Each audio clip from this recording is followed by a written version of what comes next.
hope you all are doing great. So today we will start from the first video of our channel. हम start करेंगे class 7th की science का chapter 1 nutrition in plant. ठीक है जी. तो without wasting time let's start the chapter. तो nutrition और plant मतलब कि प्लांट में न्यूट्रिशन मतलब प्लांट्स न्यूट्रिशन कैसे लेते हैं.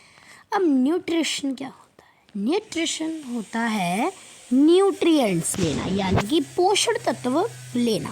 पिछली क्लास में चैप्टर 2 जो आपका था कंपोनेंट्स ऑफ फूड, उसमें हमने देखा था कि carbohydrate, protein, wait a second, हाँ जी अब क्लियर हो रहा होगा कि जो carbohydrate, protein, fat, vitamin, mineral ये सभी कंपोनेंट्स ऑफ फूड होते हैं. इनसे एक मतलब ये खाने में होते हैं और इनको न्यूट्रिएंट कहते हैं. ये हमारी बॉडी के लिए नेसेसरी होते हैं, इनके बिना हम जी नहीं पाएंगे. तो जितने भी लिविंग ऑर्गेनिज्म होते हैं उनको खाना चाहिए होता है, और वैसे प्लांट्स को भी चाहिए अगर खाना, तो वो अपना खाना खुद सिंथेसाइज यानी कि बना सकते हैं. बट एनिमल्स जिसमें ह्यूमन भी आते हैं वो नहीं बना सकते. क्यों नहीं बना सकते? क्योंकि हमारे पास, अब आप देखोगे कि भाई किचन में हम बनाते तो हैं अपना खाना, अगर आप देखेंगे तो वो खाना भी प्लांट से ही आता है ना. अपने गोभी की सब्ज़ी बनाई है, गोभी भी प्लांट है ना. आपने शाही पनीर बनाया है घर में, तो पनीर भी तो गाय से आया है, और गाय को भी खाना चाहिए तभी वो पनीर बनाएगी, और गाय को कहाँ खाना मिलता है? प्लांट में से. बस वो हिसाब हो गया ना. फिर they get it from plant, मतलब कि हम प्लांट से लेते हैं या फिर एनिमल, और एनिमल्स का भी कहीं ना कहीं प्लांट से होता है. अब आप कहोगे कि मान लो हमने, अब जैसे देख लो कि कई जो फॉरेन में कार्निवोरस अगर कोई है उन्हें भी खाते हैं हम, तो वो तो पेड़ पौधे खाएंगे नहीं, आप पैसे खाओगे. बट जो कार्निवोरस है वो ओमनीवोरस को या फिर हर्बीवोरस को खाएगा. हर्बीवोरस भी तो कहीं ना कहीं प्लांट ही तो खा रहा है. तो बस बट मेन हमारा फोकस रहेगा कि आज प्लांट्स में कैसे न्यूट्रिशन होता है, कि ये जो सभी का खाना बना रहे हैं तो उनको कहाँ से खाना बन रहा है. तो the mode of nutrition in which organism make food themselves from a simple substance is called autotrophic nutrition. Therefore, plants are called autotrophs. Animals and most other organisms take in food prepared by plants. They are called heterotrophs. ठीक है. तो ये पूरा का पूरा para most important para है, क्योंकि ये द फर्स्ट इम्पॉर्टेंट टॉपिक है आपके चैप्टर का. क्योंकि इसमें क्या बोला है, हमें सिंपल सा बोला है कि जो ऑर्गेनिज्म अपना खाना खुद बनाते हैं, simple substances. Mode of nutrition आप सीधे कि मतलब पोषण लेना मतलब खाना नहीं होगा तो पोषण कैसे होगा? तो खाना, जो ऑर्गेनिज्म अपना खाना खुद बनाते हैं सिंपल सबस्टेंसेस का यूज़ करके, मतलब कि जैसे प्लांट अब कैसे खाना बनाते हैं, फोटोसिंथेसिस हमने बहुत बारी पढ़ा, बहुत पढ़ा फोटोसिंथेसिस. ठीक है, आगे भी पढ़ेंगे अभी इस चैप्टर में. तो जैसे कि अब कार्बन डाइऑक्साइड हो गया, वाटर हो गया, मिनरल हो गया, ये सभी सिंपल सबस्टेंसेस है जिनसे प्लांट खाना बनाता है. अब जो ऑर्गेनिज्म खुद से खाना बनाते हैं उन्हें ऑटोट्रॉफिक कहते हैं. ऑटो का मतलब होता है सेल्फ. हम कहते हैं ना ऑटोमेटिक, क्या कहते हैं हम? ऑटोमैटिक. मैटिक का मतलब होता है शायद यहाँ पे काम करना, और ऑटो मतलब सेल्फ, खुद से, सिंपल ऐसे इसको कनेक्ट करके. और ट्रॉफ्स मतलब कि नरिशमेंट, मतलब कि पोषण लेना, इसलिए प्लांट्स को ऑटोट्रॉफ्स कहते हैं. And at same time animals और भी कई ऑर्गेनिज्म जो होते हैं जो अपना खाना खुद नहीं बना सकते बल्कि वो प्लांट से लेते हैं, उन्हें हम कहते हैं हेट्रोट्रॉफ्स. क्योंकि हेट्रोस का मतलब होता है दूसरे ऑर्गेनिज्म, मतलब सॉरी हेट्रोस का मतलब होता है कोई और. अब यहाँ पे भूजो और पहेली के भी, पहले भूजो के पूछ रहा है कि भूजो को क्या जानना है कि प्लांट्स अपना खाना कैसे बनाते हैं, तो वो हम देखेंगे. तो mode of nutrition in plant. Plant एक लौते ऑर्गेनिज्म है जो अपना खाना खुद बना सकते हैं। किन किन चीज़ों का यूज़ करके? वाटर, कार्बन डाइऑक्साइड और मिनरल, ठीक है, इन एडिशन ऑफ सनलाइट। वैसे सनलाइट भी मिनरल में ही आ जाता है। The raw material that are present in their surrounding, मतलब कि ये मान लो पौधा है, एक पौधा है, उसके आसपास जितना भी रॉ मटेरियल, कच्चा पदार्थ, मतलब वो कच्चा पदार्थ नहीं जैसे कहते सब्जी कच्ची पक्की, उस टाइप का नहीं, मतलब कि एक, जब तक उनके पास एक वैसा मटेरियल नहीं आ जाए जिनसे वो कोई और चीज़ प्रोड्यूस कर सके। जैसे कि एक सनलाइट होगी, सनलाइट रॉ मटेरियल है, नीचे से पानी आ रहा है वो भी रॉ मटेरियल है, यहाँ से एयर में कार्बन डाइऑक्साइड है वो भी रॉ मटेरियल है, तो उनका इस्तेमाल करके बनाता है। यहाँ पे न्यूट्रिशन किस बारे में बोली हुई है कि nutrition is the mode of taking food by an organism and its utilisation by the body. ठीक है, बस ऐसे ही। क्योंकि यहाँ पे क्या हो गया, हमने इस पैरे को इस पैरे से कनेक्ट कर दिया है ना, गलती हो गई, बट कुछ नहीं होता, दोनों में एक बात ही दी हुई थी न्यूट्रिशन के बारे में, आपको बता दिया। फर्स्ट पेज में जस्ट इंट्रोडक्शन पेज। अब यहाँ पे क्वेश्चन दिए हुए हैं, क्वेश्चन पढ़ने की ज़रूरत नहीं, बस ठीक है। फोटोसिंथेसिस देखेंगे, food making process in plant. Photosynthesis नाम बड़ा लग रहा है, कुछ नहीं होता। आपने आशीष चंचलानी की वीडियो तो देखते ही हैं, उसमें बोला वो फोटोसिंथेसिस वाला जोक पता ही है आपको, तो देख लेते हैं। अब अगर आपसे पूछे कि आपके घर की फूड फैक्ट्री कौन सी है, आप कहेंगे जहाँ पे फूड बनता है, हमारा किचन। वैसे ही जो एक प्लांट का पत्ता, लीफ होता है, वो उसकी फूड फैक्ट्री होती है। फूड फैक्ट्री मतलब जहाँ पे खाना बनता है, ठीक है। इसलिए जितने भी रॉ मटेरियल होते हैं, जितने भी रॉ मटेरियल होते हैं वो लीफ तक पहुंचने चाहिए। अब वो कैसे पहुंचते हैं? क्योंकि पानी तो अंडरग्राउंड है, पत्ते खुद जाएंगे थोड़ी ना अंडरग्राउंड। जो वाटर और मिनरल होते हैं सॉइल में, वो रूट्स के द्वारा एब्जॉर्ब किए जाते हैं और फिर वो stem to petiole and petiole to leaf, ऐसे कुछ जाते हैं। अगला, हवा में कार्बन डाइऑक्साइड है, और जो हवा का कार्बन डाइऑक्साइड होता है, carbon dioxide in air is absorbed through the tiny pores present on the surface of leaf. मान लो ये आपका पत्ता है ना, तो पत्ते के अंदर छोटे छोटे छेद होंगे, आपको दिखेंगे नहीं, बट ऐसे होंगे, छोटे छोटे पोर्स होते हैं जिसमें से वो कार्बन डाइऑक्साइड लेते हैं। इन्हीं पोर्स किसके, ये गार्ड सेल के साथ सराउंडेड होते हैं, ठीक है। और ऐसे पोर्स को हम स्टोमेटा कहते हैं। स्टोमेटा नाम सुना होगा शायद हमने, स्टोमेटा, ठीक है। बट आगे पढ़ेंगे, आगे पढ़ने से पहले ही आपको ऊपर एक ब्लू कलर का बॉक्स दिया हुआ है, इससे देख लेते हैं जी, ये बहुत इंपॉर्टेंट है इस चैप्टर के लिए, नहीं आपके आगे जितनी क्लासेस है उसका ये एकदम बेसिक है, एकदम बेसिक।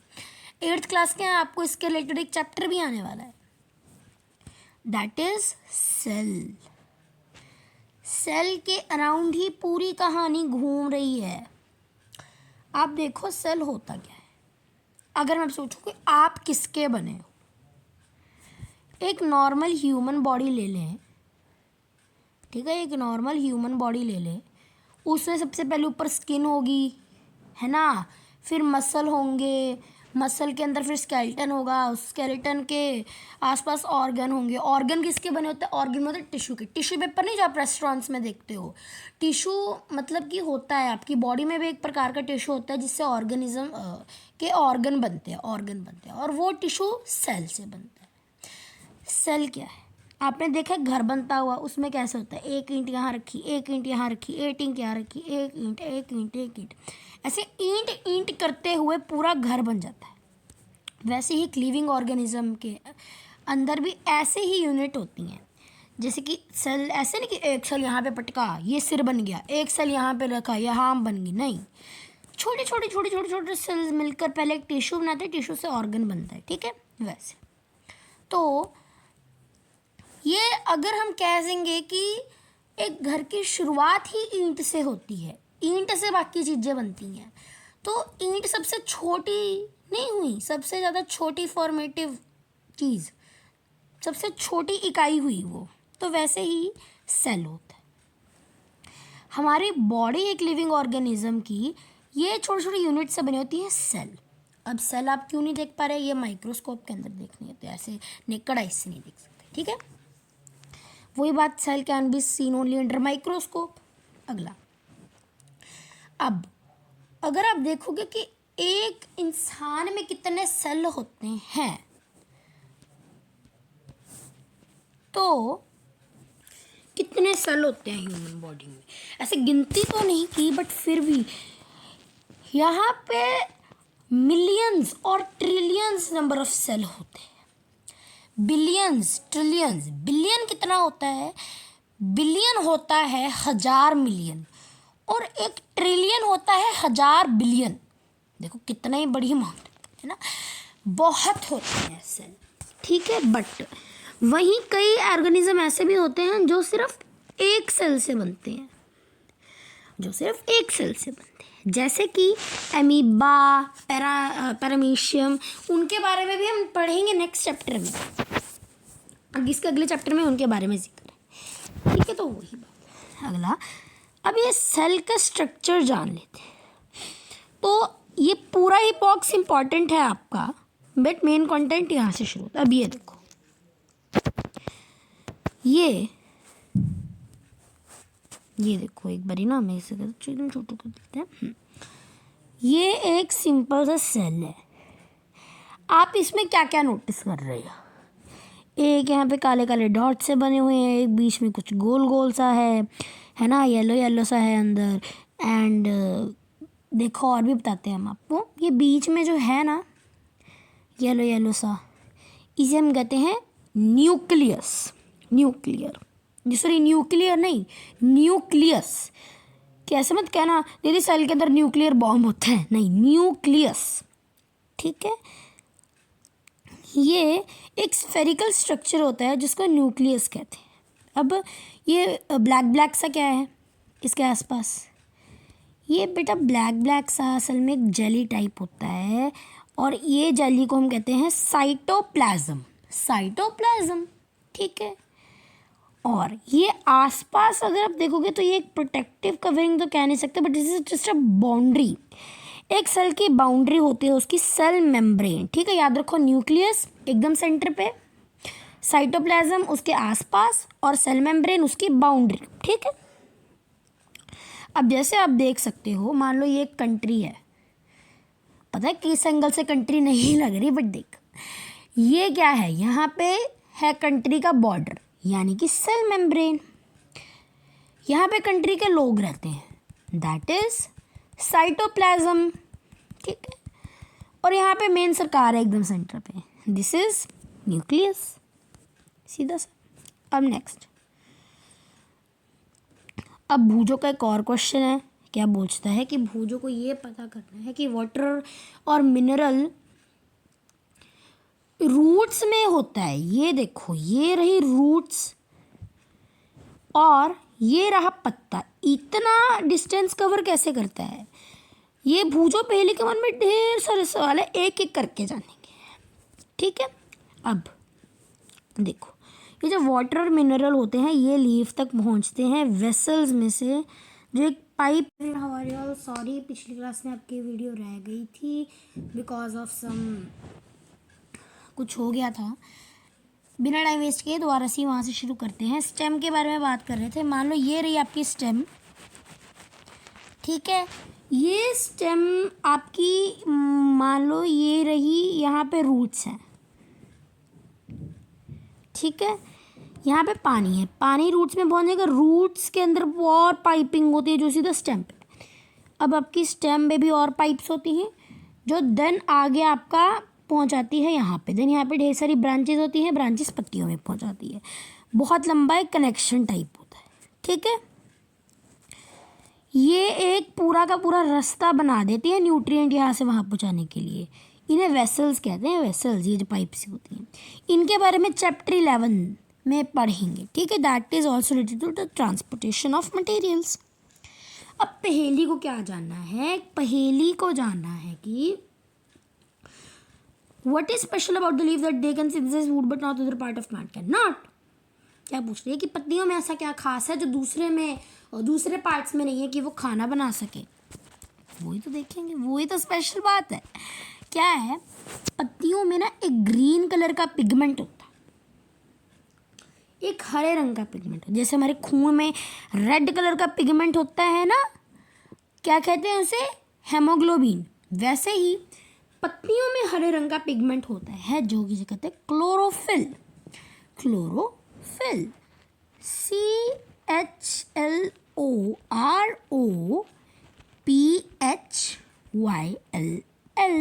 क्लोरोफिल, ठीक है। अब ये मैं आपको एक और बात बताता हूँ। जैसे ही मान लो आपका हीमोग्लोबिन रेड कलर का होता है पिगमेंट, तो आपके खून को लाल बना देता है। वैसे ही हरे रंग का पिगमेंट क्लोरोफिल है, तो क्लोरोफिल आपकी पत्ती को हरा बना देता है, ठीक है। अब it help leaves to capture sunlight in the to capture the energy of the sunlight. Chlorophyll का क्या काम होता है, एक तो पत्ती को हरा रंग देता है, दूसरा कि वो क्या करता है, सनलाइट में से जो एनर्जी आ रही है, ठीक है, उसको अपने अंदर कैद कर लेता है, ठीक है। This energy is use to prepare food from carbon dioxide and water. Carbon dioxide याद रखना CO2, अच्छा इतना बड़े 2 डाल देना, CO2 ऐसे ऊपर छोटे सा 2 डाल देना, ठीक है। CO2 कहते हैं कार्बन डाइऑक्साइड को। कार्बन डाइऑक्साइड, पानी, हवा, सनलाइट, ये सभी मिलकर खाना बनाते हैं और ये सिंथेसाइज करते हैं अपने फूड को सनलाइट की प्रेजेंस से। इसलिए हम इस प्रोसेस को फोटोसिंथेसिस कहते हैं, क्योंकि फोटो का मतलब होता है लाइन और सिंथेसाइज का मतलब होता है कोई चीज़ प्रिपेयर करनी, कोई चीज़ कंबाइन करनी। तो हमने क्या पता लगा कि क्लोरोफिल, सनलाइट, कार्बन डाइऑक्साइड और पानी, ये सभी फोटोसिंथेसिस के लिए बहुत इम्पॉर्टेंट होते हैं। तो ये एक धरती में बड़ा यूनिक सा प्रोसेस है कि जो solar light capture by leaf और फिर वो प्लांट में स्टोर रहती है खाना बनाने के लिए। इसीलिए sunlight is the ultimate source of energy for all organism. हर एक ऑर्गेनिज्म के लिए ये एक अल्टीमेट सोर्स ऑफ एनर्जी है, ठीक है, क्योंकि प्लांट से ये एनिमल में जाएगा, एनिमल से इंसान में जाएगा, ठीक है, सिंपल। अब क्या पूछा है यहाँ पे, एक और सिचुएशन हम कहते हैं ना कि सिचुएशन क्या है अब हमारी कि क्या पता फोटोसिंथेसिस ना हो, in the absence of photosynthesis नहीं होगा तो पहली बात तो प्लांट नहीं होंगे, प्लांट को खाना नहीं मिलेगा, जिंदा कैसे रहेंगे, मर जाएंगे बेचारे, तो बस वो मर जाएंगे, खाना नहीं होगा, ठीक है। एक और बात कि अभी इन्होंने लिया है ना, सनलाइट ली, सनलाइट में से एनर्जी ली, कार्बन डाइऑक्साइड लिया, पानी में से मिनरल लिया, वो सब लेने के बाद अब ऐसे वो कहते हैं ना कि कुछ लेना है तो कुछ देना है ना, वैसा ही इन्होंने ये सब कुछ तो ले लिया। अब अगर देने की बात है तो ये ऑक्सीजन बाहर निकालते हैं। अब अगर फोटोसिंथेसिस का प्रोसेस होगा ही नहीं तो ऑक्सीजन भी नहीं निकलेगी, और ऑक्सीजन नहीं होगी तो बस टाइफिश है ना, क्या होगा। नेक्स्ट यहाँ पे एक और ब्लू कलर का बॉक्स है।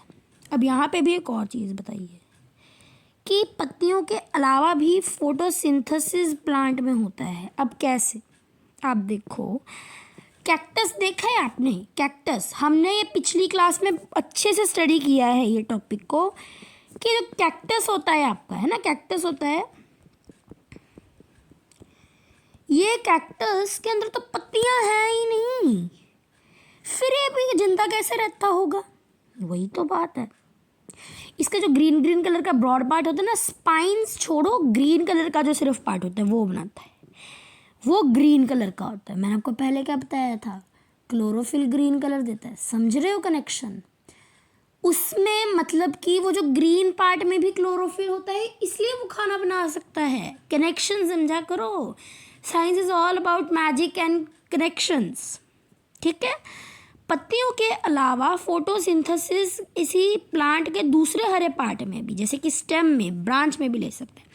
जो डेजर्ट में होते हैं उनके अंदर स्पाइन नाइक लीफ होती है जो ट्रांसपिरेशन करती हैं, बट वो फोटोसिंथेसिस के काबिल नहीं होती ज़्यादा। इन प्लांट में ज़्यादातर स्टेम फोटोसिंथेसिस करती हैं। अब एक और बात, अभी फोटोसिंथेसिस का जो प्रोसेस है, वेट अ सेकेंड, राइट,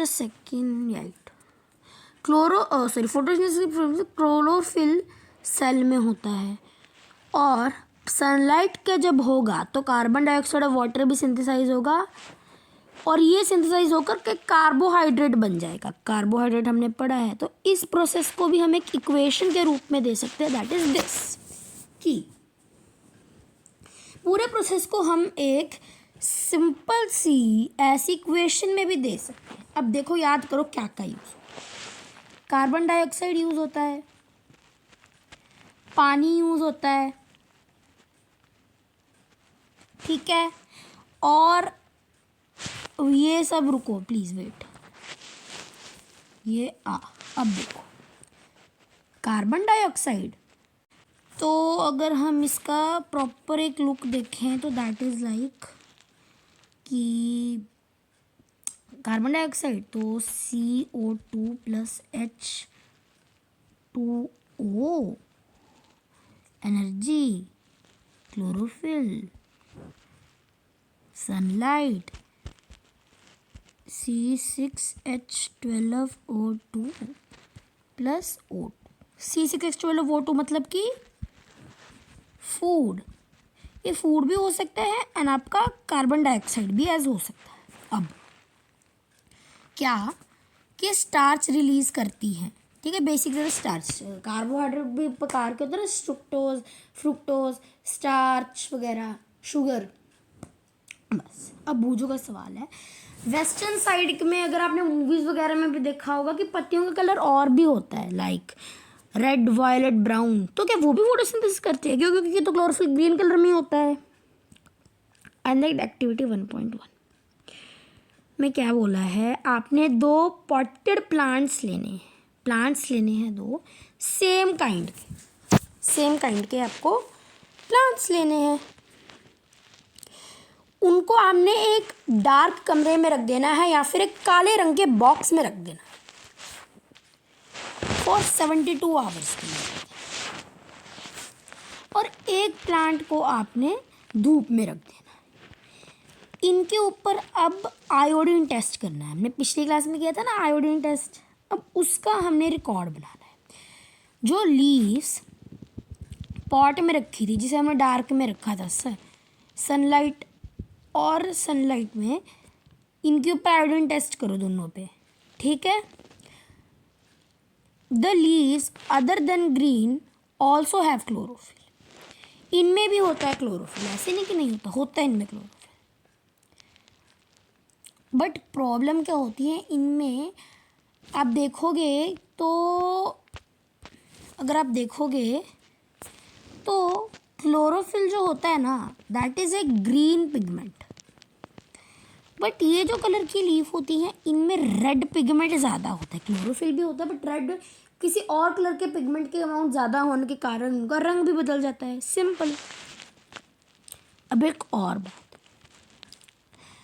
हम क्या करते हैं, एक बड़ा मासूम सा प्राणी है, बड़ा मासूम सा प्राणी, उस बेचारे को हम बड़ा अंडर एस्टिमेट करते हैं, हम सभी उसको गंदा कहते हैं, बट वो काम इतना अच्छा करता है। और वो कौन है? एल्गे। पता है एल्गे क्या होता है? आपने देखा होगा जो पानी बहुत देर तक रहता है एक जगह पे, उसके ऊपर ग्रीन सा होने लग जाता है ना, स्लिमी सा ग्रीन सा होने लग जाता है, ठीक है, कीड़े मकोड़े होने लग जाते हैं, ये एल्गे होता है। एल्गे, अब इसका हिंदी में नाम नहीं याद आ रहा, एल्गे होता है। अब सोचो एल्गे का कलर ग्रीन होता है, मतलब समझ रहे हो, इनमें भी क्लोरोफिल होता है जो उन्हें ग्रीन कलर दे रहा है, और ये जो एल्गे भी फोटोसिंथेसिस करते हैं एंड वो भी ऑक्सीजन प्रोड्यूस करते हैं। जो मासूम प्राणी की बात कर रहा था वो एल्गे ही है, क्योंकि वो भी उतना ही ऑक्सीजन बनाते हैं जितना पेड़ बनाते हैं, उतना ही बनाते हैं, बट हम उनको बेचारों को हटा देते हैं क्यों, गंदे रखते हैं, है ना। बट ऐसे भी नहीं कि रखो बीमारियों को पंगा ले लो, ऑक्सीजन तो मिल रही है हाँ, बट वैसे ठीक है, दैट वाज जस्ट अ मजाक। ये देखो मतलब मेन बात क्या है, एल्गे कहाँ होता है, पहले एल्गे खड़े पानी पे रहता है और एल्गे ग्रीन स्लाइमी होता है जो वाटर बॉडीज़ के ऊपर जम जाता है। इसका कलर ग्रीन होता है, क्यों, क्योंकि इसमें क्लोरोफिल होता है एंड इसमें क्लोरोफिल होता है जो इसे ग्रीन कलर देता है, ठीक है। ये फोटोसिंथेसिस करता है और ये फोटोसिंथेसिस के साथ ऑक्सीजन प्रोड्यूस करता है और वो उतनी ही अमाउंट की ऑक्सीजन प्रोड्यूस करता है जितने पेड़ करते हैं, ठीक है। अब एक और बात कि हमको ये पता है कि जो वो खाना बनाते हैं ना at the end plants photosynthesis के बाद, वो कार्बन डाइऑक्साइड नहीं होता, कार्बोहाइड्रेट होता है, कार्बोहाइड्रेट, ठीक है। अब हम कुछ और प्लांट्स देखेंगे जो कार्बोहाइड्रेट से हटकर भी कुछ बना देते हैं, ठीक है। क्या है, you have just learn that plant synthesis carbohydrate through the process of photosynthesis. हमको पता है कि फोटोसिंथेसिस के द्वारा कार्बोहाइड्रेट बनता है। सो कार्बोहाइड्रेट, अब वर्ड देखो क्या क्या, कार्बोहाइड्रेट, ठीक है। कार्बोहाइड्रेट कंपाउंड होते हैं जिससे एक न्यूट्रिएंट बनता है, ठीक है। तो कार्बोहाइड्रेट कार्बन, हाइड्रोजन और ऑक्सीजन से बनता है, ये तीनों का मिश्रण कार्बोहाइड्रेट होता है। और ये these are used to synthesize other component of food such as protein and fat। और यही कंपाउंड प्रोटीन और फैट में भी होते हैं, बट जो प्रोटीन होता है ये एक नाइट्रोजियस सब्सटेंस होता है जो जिसमें नाइट्रोजन होती है। अब प्लांट को नाइट्रोजन कहाँ से मिलती है, अब आप याद करो कि एयर में कितनी नाइट्रोजन होती है ना। हाउएवर प्लांट्स नाइट्रोजन को वैसी फॉर्म में जो एयर में प्रेजेंट है उसे नहीं ले सकते। मिट्टी के अंदर कई बैक्टीरिया होता है जो नाइट्रोजन को एक यूजेबल फॉर्म में कन्वर्ट कर देते हैं जिसको प्लांट यूज़ कर सके और सॉइल में रिलीज कर देते हैं। ये सभी जो नाइट्रोजन होता है वो प्लांट के साथ ही चले जाता है, ठीक है। अब देखो कि अब आप कहोगे कि प्लांट को कार्बोहाइड्रेट बनाने के लिए ये तीनों चीज़ें कहाँ से मिलती है, ठीक है। कार्बन उसको हवा से मिल जाता है, मिट्टी से मिल जाता है, ठीक है। और हाइड्रोजन और ऑक्सीजन पानी में ही प्रेजेंट होते हैं, ठीक है। अब आपने देखा होगा कि जो फार्मर्स होते हैं वो मिट्टी में कौन से फर्टिलाइज़र डालते हैं, ठीक है। कौन से फर्टिलाइज़र, 16 चैप्टर में आपको फर्टिलाइज़र कंपोज दिया था लास्ट क्लास में, ठीक है। तो वो फर्टिलाइज़र वो ही देते हैं जो नाइट्रोजन में रिच होते हैं, इसीलिए प्लांट्स अपनी नाइट्रोजन की भी रिक्वायरमेंट पूरी कर लेते हैं मिट्टी से, ठीक है। सो नेक्स्ट, अब ये तो पढ़ लिया कि प्लांट ऑटोट्रॉफिक होते हैं, अब हीटोट्रॉफिक मोड देख लेते हैं। बट कुछ प्लांट ऐसे होते हैं जिनके अंदर क्लोरोफिल नहीं होता, वो अपना खाना खुद सिंथेसाइज भी नहीं कर सकते, तो फिर वो कैसे सरवाइव करते हैं। अब ह्यूमन और एनिमल की तरह अब प्लांट के पास भी एक रास्ता बनता है कि वो किसी और प्लांट के ऊपर डिपेंड हो जाए। वो खाना बना रहे, हम भी थोड़ा आ जाए कि भाई बहन जी आपने खाना बना लिया, हमें भी थोड़ा दे दो, बस सिंपल। वो हमारी तरह हीटरोट्रॉफिक मोड यूज़ करते हैं न्यूट्रिशन का।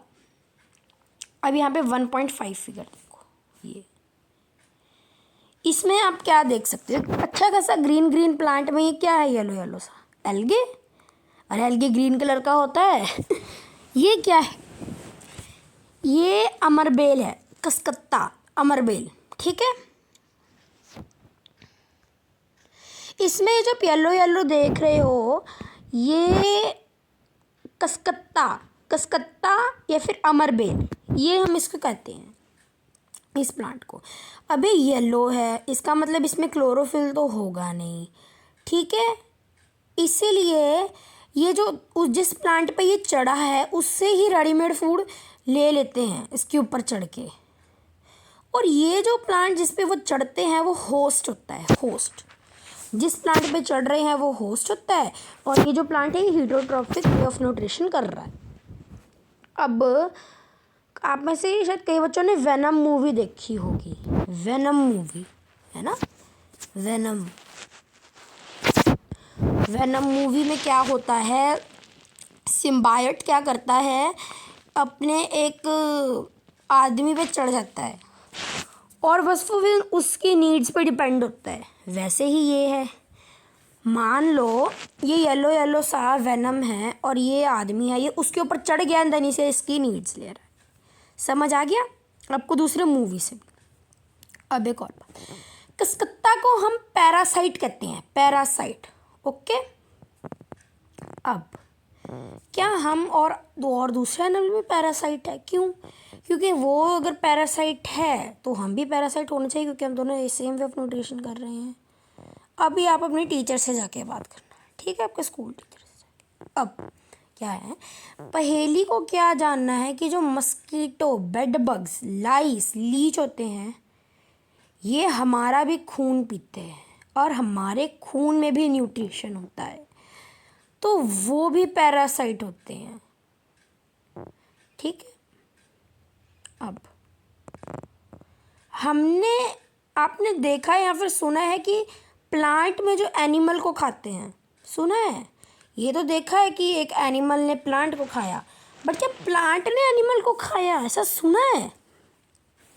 कुछ ऐसे प्लांट भी होते हैं जो एक दूसरे एनिमल को अपने अंदर जकड़ लेते हैं और फिर उनका न्यूट्रिशन लेते हैं। कितना गजब सी बात है ना।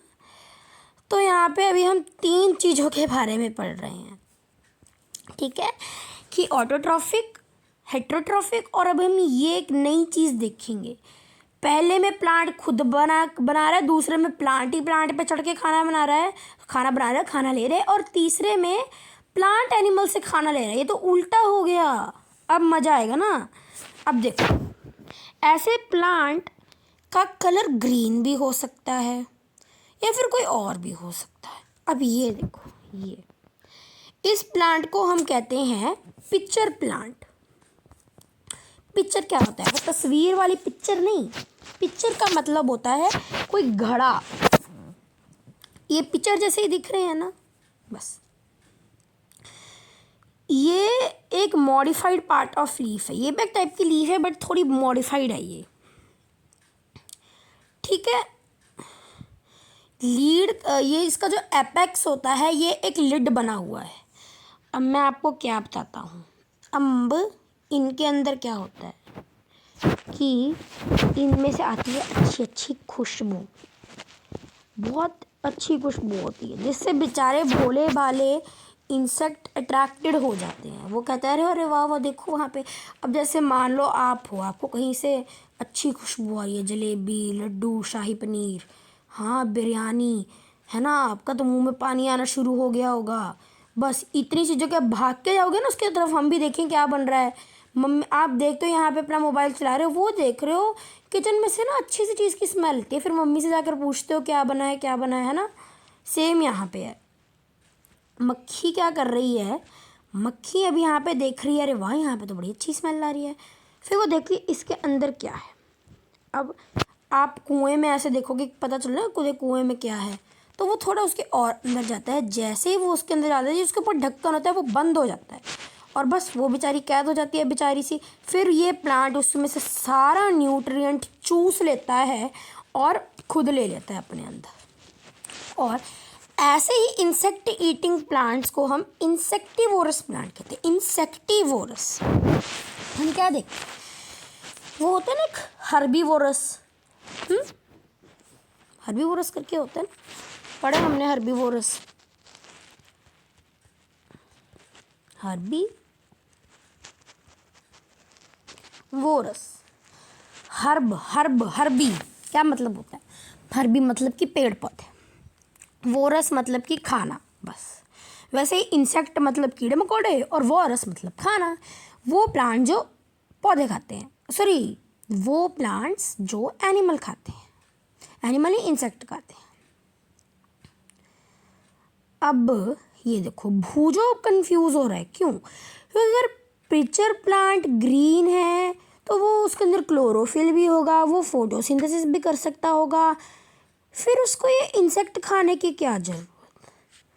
अब ये देखो नेक्स्ट टॉपिक है हमारा सेप्रोट्रॉफ्स। अब ये सेप्रोट्रॉफ्स क्या?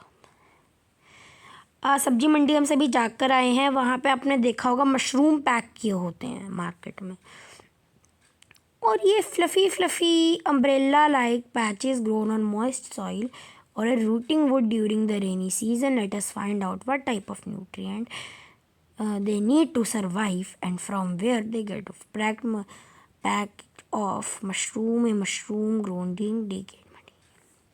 यहाँ पे क्या देख सकते हो, मशरूम के ऊपर ऐसे छोटे छोटे ये नहीं आ जाती। अब ये देखो कि मशरूम डिकेड मटेरियल पे उग रहा है, इतना अच्छा खासी मिट्टी है आसपास, बट फिर भी वो डिकेड एरिया पे क्यों उग रहा है, वही देखते हैं। एक्टिविटी 2 देखते हैं। एक ब्रेड का पीस लो और उसे पानी से गीला कर दो। अब इसे गर्म जगह पर रख दो 2-3 दिन के लिए, जब तक उस पर ऐसे पैचेस से नहीं आते गंदे गंदे से, ये है ना। अब ये कलर ऑफ पैच, ये क्या है? देखो कि ये पैचेस को अगर आप मैग्नीफाइंग ग्लास से देखोगे तो आप क्या ऑब्जर्व करोगे? आप देखोगे कि छोटे छोटे ना कॉटन के धागे जैसे यहाँ पे हुए पड़े हैं, और ये फंगाई हैं। अगर आप सोचो एल्गे नहीं, एल्गे पानी पे उगती है, बट ऐसे मैटर पे उगने वाला फंगाई होता है। इनका भी एक अलग टाइप का न्यूट्रिशन का मोड होता है। ये न्यूट्रिशन ब्रेड से ले रहे हैं। अब ये nutrition organism nutrient from dead decaying material also. अब हमने क्या देखा है कि वो जो अब मशरूम की तरफ चले तो मशरूम भी डिकेइंग मटेरियल पे उग रहा था, ये डिकेइंग मटेरियल के ऊपर उग रहा है, और वो कहीं ना कहीं ब्रेड सड़ रही है, उसके ऊपर फंगाई आ गया तो वो भी डिके हो रहा है।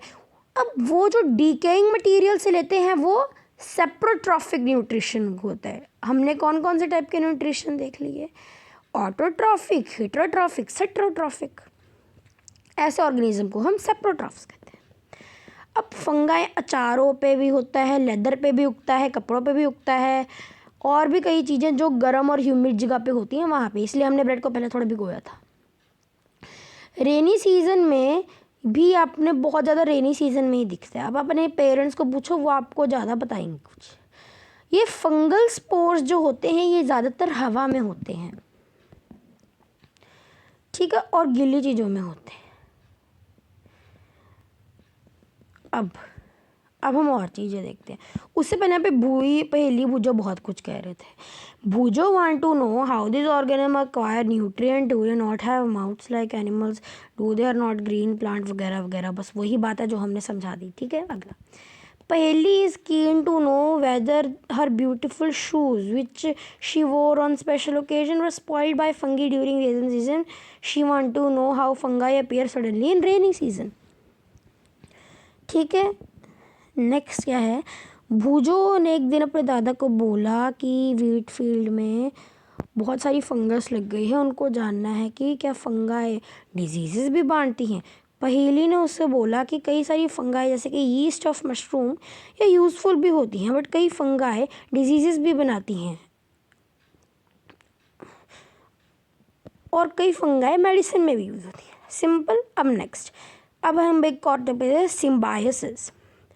कई ऑर्गेनिज्म एक साथ होते हैं, वो एक दूसरे को अपना शेल्टर न्यूट्रिएंट वगैरह शेयर कर देते हैं। जैसे कि हमने देखा था वो अमरबेल चढ़ी हुई थी, और ऐसे ही रिश्ते को कहते हैं सिम्बायोसिस, ठीक है। जैसे कि बहुत सारी फंगाई जो प्लांट्स के रूट के अंदर रहती हैं, वो जो प्लांट्स न्यूट्रिएंट बना रहा होता है वो उसे दे देती हैं, और इन रिटर्न फंगस उन्हें पानी और ऐसे कुछ चीज़ें दे देता है।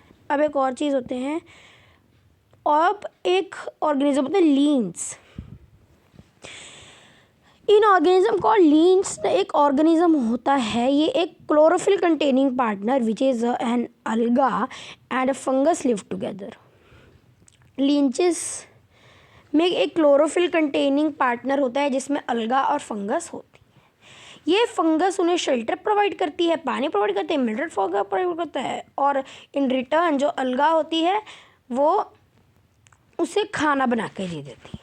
ठीक है, अब नेक्स्ट है how nutrition are replenished in the soil. इतना सा चैप्टर रहता है, देख लो। Have you seen farmers putting manure and fertilizer in the field or gardeners using them in lawn or pots? Have you know why is this done? अच्छा, farmer वगैरह जो होते हैं वो क्या करते हैं, आपके मन्योर खाद लेते, खाद और फर्टिलाइज़र उसे फेंकते हैं खेतों पे, गार्डनर्स। ठीक है, पॉट आपको पता ही है क्यों करते हैं, हमने पढ़ा कि प्लांट्स मिनरल और न्यूट्रिएंट मिट्टी से लेते हैं, इसलिए सॉइल का भी अमाउंट धीरे धीरे डिक्लाइन होता रहेगा ना। वो सॉइल कहाँ से बनाए इतनी सारी चीज़ें, तो इसीलिए फर्टिलाइज़र और मन्योर के अंदर न्यूट्रिएंट हो, जैसे कि नाइट्रोजन, पोटेशियम, फॉस्फोरस, ये सभी न्यूट्रिएंट क्या होते हैं, ये टाइम टू टाइम सॉइल में डालते थे ताकि उसे एक टाइप का इनरिचमेंट मिलती थी। ठीक है, एक टाइम टू टाइम अपडेट हो वो। वी कैन ग्रो प्लांट्स, हम प्लांट को तभी उगा सकते हैं जब जिस मिट्टी में हम उसे उगा रहे हैं उसकी न्यूट्रिशमेंट बहुत अच्छी हो। अब आगे क्या है, यूजुअली ज़्यादातर क्रॉप प्लांट्स मिट्टी से बहुत सारी नाइट्रोजन ले लेती क्योंकि उन्हें नाइट्रोजन की कमी होती है। हमने क्या पढ़ा कि नाइट्रोजन गैस एयर में बहुत मात्रा में पड़ी हुई है, बट प्लांट्स उसको नहीं यूज़ कर सकते, कार्बन डाइऑक्साइड को यूज़ करते हैं। उनको नाइट्रोजन चाहिए होती हैं एक सल्यूबल फॉर्म में, इसलिए एक बैक्टीरियम होता है रीजोबियम, ये एटमॉस्फेयर से नाइट्रोजन लेता है, फिर उसे यूजेबल यानी कि यूज़ करने वाली फॉर्म में तब्दील कर देता है। बट ये जो रीजोबियम होता है ये अपना खाना खुद नहीं बना सकता, तो इसीलिए ज़्यादातर ग्राम, पीन्स, मूंग, बीन्स और ऐसी ही और लेग्यूम्स में रहता है, वो जाकि वो उन्हें नाइट्रोजन प्रोवाइड कर सके और देन वो उसे न्यूट्रिशन। इन रिटर्न प्लांट्स उसे फूड और शेल्टर देते हैं उस बैक्टीरिया को। ठीक है, इसलिए सारा एक रिलेशनशिप बना हुआ है, एक symbiotic relationship. This association is of the great significance for the farmers. अब ये देखो, ये तो बेचारे प्लांट्स को बैक्टीरिया प्लांट टू बैक्टीरिया, इतना अच्छा इनका रिलेशनशिप चल रहा है, फार्मर को कितना फ़ायदा हो रहा है। ठीक है, हम ये नाइट्रोजस फर्टिलाइज़र का यूज़ भी रिड्यूस कर सकते हैं जब ये इस टाइप का जो प्लांट होता है वो ग्रो होती है। ज़्यादातर जो दालें होती हैं वो ये लेग्यूमिनस प्लांट्स में से ही होती हैं। तो ये चैप्टर ख़त्म। इस चैप्टर में आपने क्या पढ़ा कि ज़्यादातर प्लांट्स ऑटोट्रॉफ्स होते हैं, कुछ प्लांट्स पैरासाइटिक या फिर सेप्टोट्रॉफिक होते हैं, ये न्यूट्रिशन ऑर्गेनिज्म से लेते हैं। बाकी जितने भी एनिमल्स होते हैं, all animals are categorised as heterotrophic since they depend on plant and other animal for food.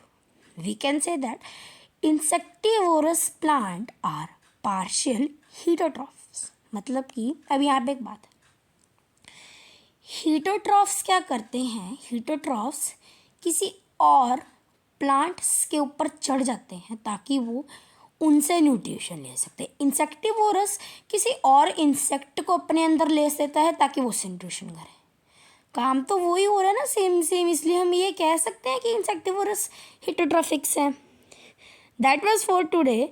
आपको आज की टिप देता हूँ कि जब भी आपका साइंस का इंटरनल टेस्ट हो, आप एक कीवर्ड्स की डेफिनेशन और व्हाट यू हैव लर्नड ज़रूर करके जाइए। नेक्स्ट वीडियो में हम कीवर्ड्स और व्हाट यू हैव लर्नड पढ़ेंगे।